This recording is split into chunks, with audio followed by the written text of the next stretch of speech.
નમસ્કાર વિદ્યાર્થી મિત્રો, ગંગોત્રી સ્કૂલ ગોંડલમાં આપનું હાર્દિક સ્વાગત છે। વિદ્યાર્થી મિત્રો, આજે આપણે ધોરણ 7 વિષય ગણિત એમાં ચેપ્ટર નંબર 2 છે, એમાં સ્વાધ્યાય 2.5 જોશું। બરાબર, એમાં આપણે ક્વેશ્ચન 7 જોવાનું છે। લાસ્ટ લેક્ચરમાં આપણે ક્વેશ્ચન 6 સુધી જોયું હતું કે જેમાં તમને કઈ સંખ્યા, કઈ દશાંશ સંખ્યા કેનાથી મોટી છે, પછી સ્થાન કિંમત, એનું વિસ્તૃત સ્વરૂપ વગેરે વિશે આપણે ચર્ચા કરી હતી। હવે આપણે જોવાનું છે વ્યવહારિક દાખલો આપેલો છે ક્વેશ્ચન નંબર 7 માં। તો સૌથી પહેલા આપણે રકમ વાંચીએ। તો રકમમાં કીધું છે કે દિનેશ સ્થળ A પરથી સ્થળ B તરફ જાય છે અને ત્યાંથી તે સ્થળ C તરફ જાય છે। બરાબર છે। તો A નું અંતર B થી 7.5 કિમી છે। તો સૌથી પહેલા આપણે જો પ્રેક્ટિકલ સમજવું હોય તો અહીંયા એક આમ બિંદુ દર્શાવી દઈ। ધારો કે આ A બિંદુ છે, અહીંથી આ B તરફ જાય છે, આને આપણે દર્શાવી દઈ B બિંદુ। બરાબર, તો આ રીતે તમને ખ્યાલ આવશે કે સૌથી પહેલા આ A બિંદુ, ત્યાંથી ધારો કે એ B તરફ જાય છે, આ B બિંદુ, ત્યાંથી પાછું જાય છે C તરફ, તો આ C બિંદુ। આ રીતે આપણે રાખીએ। તો સૌથી પહેલા તો આપણે દિનેશ માટે ગણતરી કરવાની છે। તો B થી 7.5 કિમી છે અને B થી C નું અંતર 12.7 કિમી છે। તો આપણને જે રીતે રકમ આપેલી છે ને એ રીતે આપણે સૌથી પહેલા તો આપણે ગણતરી કરશું દિનેશ માટે। તો અહીં હેડિંગ આપી દઈ દિનેશ માટે ગણતરી। તો આપણે દિનેશ માટે જે ગણતરી કરવાની છે એમાં સૌથી પહેલા આપણે શું લખશું, તો કે સૌથી પહેલા એ ક્યાં જાય છે, A પરથી સ્થળ B તરફ જાય છે, એટલે A થી B સુધીનું અંતર બરાબર કેટલું છે, તો કે 7.5 કિમી। ઓકે, આ થયું A થી B સુધીનું અંતર। અહીંયા આપણે લખી શકીએ દિનેશ માટે કે એ 7.5 કિમી A થી B સુધીનું અંતર કાપે છે। ત્યાર પછી B થી C નું અંતર 12.7 કિમી છે, એટલે આપણે અહીંયા પાછા લખશું કે પછી પાછું B થી C સુધીનું અંતર હવે ઈ કેટલું છે, તો કે 12.7 કિમી। બરાબર છે। હવે આપણને શું કીધું છે, આયુબ સ્થળ A પરથી સ્થળ D તરફ જાય છે અને ત્યાંથી તે સ્થળ C તરફ જાય છે। તો D નું A થી અંતર 9.3 કિમી છે અને C નું D થી અંતર 11.8 કિમી છે। તો કોણ વધુ મુસાફરી કરશે, તો સૌથી પહેલા આયુષ નું આપણે પછી જોઈએ। તો દિનેશ નું છે ઈ જો પહેલા A થી B સુધી જાય છે 7.5 અને પછી પાછા B થી C સુધીનું જાય છે, એટલે કુલ અંતર આપણે લખીએ કુલ કાપેલ અંતર। હવે કુલ કાપેલ અંતર એટલે શું, તો કે અહીંયા આપણે જોઈએ પહેલા અહીંથી અહીંયા સુધી અને આવડું અંતર છે એ 12.7, એટલે આ અને આ બંનેનો આપણે શું કરવું પડે, સરવાળો કરવો પડે। તો આપણે શું કરશું, 7.5 પ્લસ 12.7 કિમી। હવે આ બંનેનો આપણે સરવાળો કરવો હોય તો આપણે ઊભી ગણતરી કરીએ તો 7.5 એને પ્લસ 12। હવે 12 ગોઠવવા હોય તો આ રીતે ગોઠવવાના છે, દશાંશ ચિહ્નની નીચે દશાંશ ચિહ્ન આવવું જોઈએ, ઈ મહત્વનું છે, ખાસ યાદ રાખજો। એના પછી આવે છે 7। હવે સરવાળો કરીએ એટલે 7 ને 5 12 નો બગડો વધી 1। હવે આવી જાય છે દશાંશ ચિહ્ન, એટલે આ દશાંશ ચિહ્ન, પછી 7 ને 1 8, 8 ને 2 10 ની 0 વધી 1। હવે અહીં કાંઈ ન હોય તો આપણે શું મૂકશું, 0, 1 ને 1 2, એટલે કુલ એને કેટલું અંતર કાપ્યું હોય, 20.2 કિમી। આ દિનેશે આટલું અંતર કાપ્યું હોય। બરાબર, ત્યાર પછી આપણે બાજુમાં ગણતરી કરીએ તો ઈ આપણે હવે આગળ વાંચીએ કે આયુબ સ્થળ એ પરથી સ્થળ ડી તરફ જાય છે એટલે હવે આપણે અહીંયા ગણતરી કરશું આયુબ માટે તો અહીં લખી નાખીએ આયુબ માટે ગણતરી તો આયુબ છે ને એ સૌથી પહેલા એ થી ક્યાં જાય છે ડી તરફ એટલે આપણે આમ દોરીએ અહીંયા ડી દર્શાવીએ એ થી ડી તરફ જાય છે તો સૌથી પહેલા આપણે લખશું એ થી ડી સુધીનું અંતર બરાબર જો આયુબ સ્થળ એ પરથી સ્થળ ડી તરફ જાય છે અને ત્યાંથી તે સ્થળ સી તરફ જાય છે એટલે એ થી ડી સુધી આવે પછી ડી થી આમ સી તરફ જાય છે એટલે હવે જુઓ બેયનું અંતર આપણને આપેલું છે કે ડી નું એ થી અંતર 9.3 કિમી એટલે અહીં લખી નાખી એ થી ડી કયો કે ડી થી એ બધું સરખું જ થાય આ 9.3 કિમી છે એટલે અહીંયા લખશું 9.3 કિમી પછી ડી થી સી નું અંતર આપ્યું છે એટલે કે સી થી સી નું ડી થી અંતર 11.8 આ છે 11.8 એટલે અહીંયા લખી નાખશું ડી થી સી સુધીનું અંતર બરાબર 11.8 કિમી તમે ડી થી સી સુધીનું કયો કે સી થી ડી સુધીનું કયો બધું સરખું જ થાય બરાબર એટલા માટે હવે આ બંનેનો પાછો સરવાળો અહીંયા જેમ લખ્યું છે એ જ પ્રમાણે કુલ કાપેલ અંતર હવે આયુબ છે એ થી પહેલા ડી સુધી જાય છે 9.3 કિલોમીટર ત્યાંથી પાછો એ આગળ સી તરફ જાય છે 11.8 એટલે બેયનું આપણે કરવાનું છે સરવાળો તો 9.3 પ્લસ 11.8 પાછળ એકમ લગાડી દઈ કિમી હવે આનો સરવાળો આપણે જેમ આગળ કર્યો તો એ જ પ્રમાણે 9.3 પ્લસ 11.8 હવે આ રીતે આપણે ધારો કે તમને પ્રોબ્લેમ આવતો હોય તો આ સંખ્યા છે ને એને પહેલા ઉપર રાખવાની હવે અહીં કાંઈ ન હોય તો આપણે 0 મૂકી દઈએ 8 ને 3 11 નો 1 અહીંયા દશાંશ ચિહ્ન આવી જાય વધી ચડે 1 8 ને 3 11 વધી 1 9 ને 1 10 ને 1 11 વધી 1 1 ને 1 2 તો આને કેટલું અંતર કાપ્યું છે 21.1 કિમી આ આયુબે અંતર કાપ્યું છે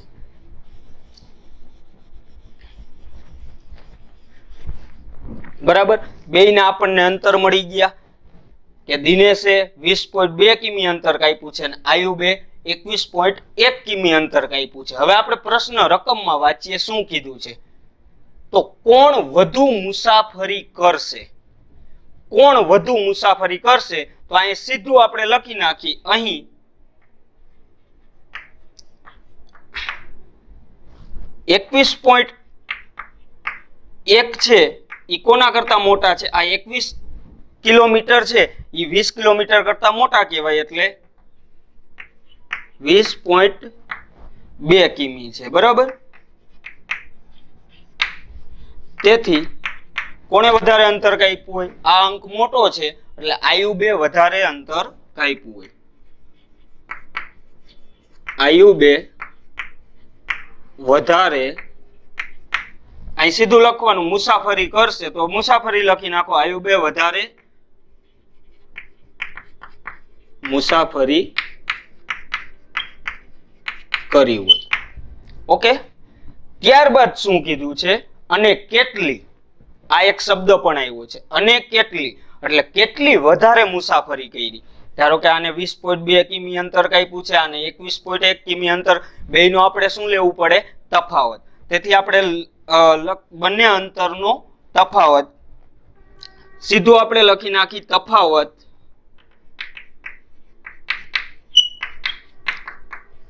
21.1 કિમી માઇનસ 20.2 કિમી હવે આ બંનેની આપણે બાદબાકી કરવાની છે તો અહીંયા બાજુમાં કરીએ 21.1 માઇનસ 20.2 આ રીતે ઊભી બાદબાકી દશાંશ ચિહ્નની નીચે દશાંશ ચિહ્ન આવવું જોઈએ. તો અહીંયા દશાંશ ચિહ્ન 1 માંથી 2 બાદ ન થાય, બાજુમાં 10 को 0 10 10 ને 1 11 11 માંથી 2 જાય તો 9 ને 2 11 0 ના 0 2 માં 2 જાય તો 0. એનો મતલબ એવો થયો કે 0.9 તફાવત કેટલો આવ્યો? 0.9 કિમી. આટલા અંતરનો તફાવત આવ્યો.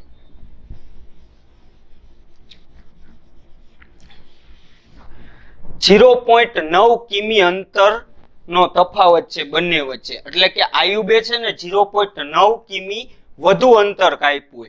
હવે 0.9 કિમી એટલે 9 ની પાછળ આપણે લાસ્ટ લેક્ચરમાં જોયું કે ગમે એટલા શૂન્ય મૂકો કાઈ ફેર પડશે નહીં. એટલે ધારો કે 0.9 છે એને તમે આમ પણ લખી શકો 0.900. એટલે ખરેખર શું થયું? 900 મીટર થયું. એને તમે જ્યારે મીટરમાં કન્વર્ટ કરો, કિમીને મીટરમાં ફેરવવું હોય તો અહીં બાજુમાં હું લખું છું. આપણે જો આ જવાબ કિલોમીટરમાં છે એને હવે મીટરમાં ફેરવવું હોય તો આપણે શું કરી નાખવાનું? 0.9 ગુણ્યા એની સાથે 1000 કરી નાખવાના. જ્યારે મીટરને આપણે કિમીમાં ફેરવતા તો છેદમાં 1000 મૂકતા, બરાબર છે? તો અહીંયા આપણે કિલોમીટરને મીટરમાં ફેરવવાનું છે તો ગુણ્યા 1000 કરવા પડશે. એટલે ગુણ્યા 1000 કરી નાખો એટલે દશાંશ ચિહ્નના નિયમ પ્રમાણે આ દશાંશ ચિહ્ન છે 3 ડગલા ડાબી બાજુ જશે એટલે જવાબ કેટલો આવી જાય? 900. અને એ શેમાં ફરી જાય પછી? જવાબ મીટરમાં. ખાસ યાદ રાખજો.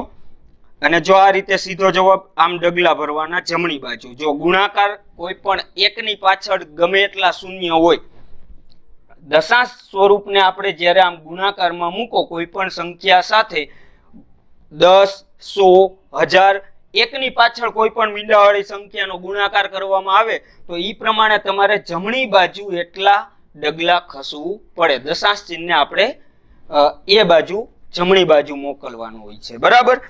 તો આપણે અહીંયા જવાબ કેટલો મળશે? 900 મીટર. હવે કદાચ તમને આમ ડાયરેક્ટ નો ખ્યાલ આવે તો આપણે શું કરવાનું? આ રીતે પણ કરી શકાય કે આનું દશાંશ ચિહ્ન કાઢીએ તો કેટલા આવે? 9/10. અપૂર્ણાંક સ્વરૂપમાં આપણે ફેરવીએ તો 9/10 આવે દશાંશ ચિહ્ન કાઢીએ એટલે. અને એને ગુણ્યા શું થાય તો કે 1000 થાય. હવે એક એક શૂન્ય તમે ઉડાડી દો એટલે 9 ગુણ્યા શું વધ્યું? 100. તો 9 ગુણ્યા 100 એટલે 900. આ રીતે પણ જવાબ આપણે મેળવી શકીએ, બરાબર? તો છેલ્લો જવાબ આપણને શું મળશે? 900 મીટર નો તફાવત હોય તો એને કેટલી વધારે મુસાફરી કરી તો અહીં લખી નાખવાનું. તેથી આયુબે 900 મીટર વધુ મુસાફરી કરી. આ રીતે દાખલો થાય છે. ક્વેશ્ચન નંબર 8 આપણે જોઈએ તો ક્વેશ્ચન નંબર 8 માં શ્યામ 5 કિલોગ્રામ 300 ગ્રામ સફરજન અને 3 કિલોગ્રામ 250 ગ્રામ કેરી ખરીદે છે. સરલા 4 કિલોગ્રામ 800 ગ્રામ સંતરા અને 4 કિલોગ્રામ 150 ગ્રામ કેળા ખરીદે છે. કોણે વધુ ફળ ખરીદ્યા? હવે આ બધા પ્રકારના જે દાખલાઓ છે ને તમે ઓલરેડી ધોરણ 4 અને 5 સુધીમાં આવા ભણી ગયા છો, પણ આપણે છે ને એને દશાંશ ચિહ્ન દ્વારા દર્શાવવાના છે, દશાંશ સ્વરૂપમાં આપણે બતાવવાના છે. તો સૌથી પહેલા તો આપણે ગણતરી કરી લઈએ. તો શ્યામે ખરીદેલા ફળ,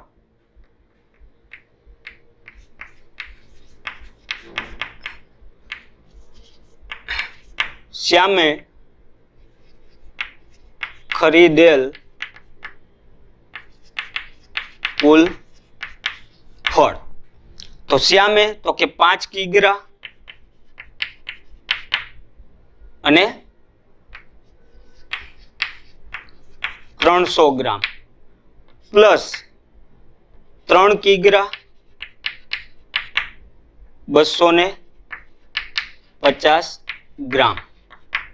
હવે આ છે ને ઈ એને સફરજન ખરીદ્યા છે તો બાજુમાં લખી નાખી સફરજન, અને આ કેરી તો બાજુમાં લખી નાખી કેરી. આનો આપણે કરી નાખી સરવાળો. હવે જો તમે સીધું આને દશાંશ સ્વરૂપમાં ફેરવીને તમે પણ ગણતરી કરી શકો. સીધું તમારે દશાંશ સ્વરૂપમાં ફેરવવું છે તો પણ ગણતરી કરી શકો કે 5 કિલોગ્રામ ને 300 ગ્રામ એટલે 5.300 કિગ્રા. પછી મોટો એકમ લાગી જાય તો 5.300 કિગ્રા પ્લસ 3.250 કિગ્રા. આ રીતે પણ ગણતરી થઈ શકે. બરાબર છે. તો હવે આપણે શું કરશું, સરવાળો કરીએ તો 0 5 ના 5 3 ને 2 5.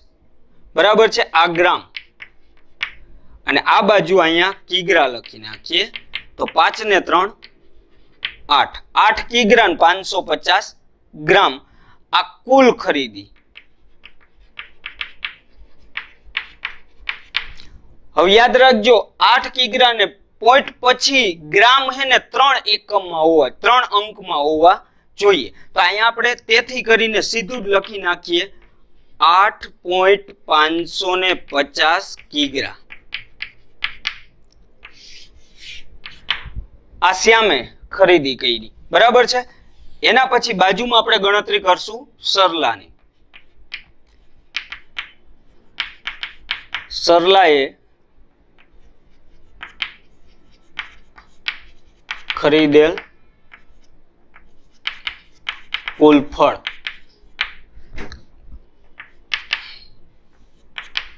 તો એના માટે આપણે જોઈએ તો કે સરલાએ 4 કિલોગ્રામ 4 કિગ્રા અને 800 ગ્રામ સંતરા બાજુમાં લખી નાખી સંતરા એને પ્લસ 4 કિગ્રા 150 ગ્રામ કેળા. હવે આનો આપણે કરવાનું છે સરવાળો. તો 0 5 ના 5 8 ને 1 8 ને 1 9 4 ને 4 8. આ કિગ્રા અને અહીંયા ગ્રામ કુલ ખરીદી. બરાબર. હવે આપણે શું કરવાનું છે કે બે વચ્ચે આને આ રીતે આપણે ફેરવી નાખીએ તો તેથી 8.950 કિગ્રા આ સરલાએ ખરીદી કરી. બરાબર છે. તો હવે બંને વચ્ચે આપણે જોવાનું છે કે બંને વચ્ચે તફાવત કેટલો છે. તો તફાવત શોધવા માટે અહીં જોઈ શકો છો કે 8.550 કેળા ખરીદે છે. કોણે વધુ ફળ ખરીદ્યા આપણે ખાલી એટલું જ કહેવાનું છે કોણે વધુ ફળ ખરીદ્યા. તો આને 8 કિલો ને 550 ગ્રામ અને 8 કિલો 950 ગ્રામ એટલે આને ફળ વધારે ખરીદ્યા છે. અહીં લખી નાખવાનું અહીં 8.950 આ જે છે સરલાએ ખરીદેલા ફળ છે ઈ મોટા છે કેનાથી 8.550. કેટલા વધારે ખરીદ્યા ને એવું કઈ આપણને કીધું નથી એટલે આપણે એવું કઈ શોધવાનું નથી. ખાલી એટલું જ કહેવાનું છે કે કોણે વધારે ફળ ખરીદ્યા. તો આને વધારે ફળ ખરીદ્યા છે તેથી અહીં લખી નાખશું તેથી સરલાએ વધારે ફળ ખરીદ્યા હોય. બરાબર છે. હવે આમાં સાવ સિમ્પલ દાખલો હતો. આમાં કઈ અઘરું નહોતું કે જે ફળ આપણને કિલોગ્રામ અને ગ્રામમાં આપ્યા છે જો ગ્રામ 3 અંકની સંખ્યા હોય તો કિલોગ્રામ મૂકીને તરત તમે પોઈન્ટ પછી દશાંશ ચિહ્ન પછી 3 સંખ્યાઓ તમે તે મૂકી શકો. એટલે અહીંયા સીધું ધારો કે 5.300 વત્તા 3.250 કર્યું હોત તો આવી જાય જવાબ. એમાં કઈ ફેર પડે નહીં. એટલે આ રીતે આ આખો દાખલો થાય છે. હવે આપણે ક્વેશ્ચન નંબર 9 છે એ અહીંયા બાજુમાં આપણે નાનો એવો દાખલો છે જોઈ લઈ. ક્વેશ્ચન નંબર 9 માં આપણને કીધું છે કે 42.6 કિમી કરતા 28 કિમી કેટલું ઓછું છે. 42.6 કિમી કરતા 28 કિમી કેટલું ઓછું છે. હવે કેટલું ઓછું એમ કીધું છે તો એનો મતલબ શું થયો તો કે બાદબાકી કરવાની છે. બે વચ્ચે તફાવત લેવાનું છે. તો અહીંયા આપણે બાદબાકી કરીએ તો 42.6 કિમી માઇનસ 28 કિમી. આ પૂર્ણાંક સંખ્યા છે એ 42 ની નીચે આવશે. પોઈન્ટ પછી કાંઈ નથી તો અહીંયા શૂન્ય મૂકશું. 28 કિમી બેયનો આપણે લેવાનો છે તફાવત, કારણ કે એમાં એમ કીધું છે કે 42.6 કિમી કરતા 28 કિમી કેટલું ઓછું છે. તો વચ્ચે જે બે વચ્ચેનો જે તફાવત આવે એટલું ઈ ઓછું ગણાય. તો અહીંયા આપણે તફાવત કરીએ.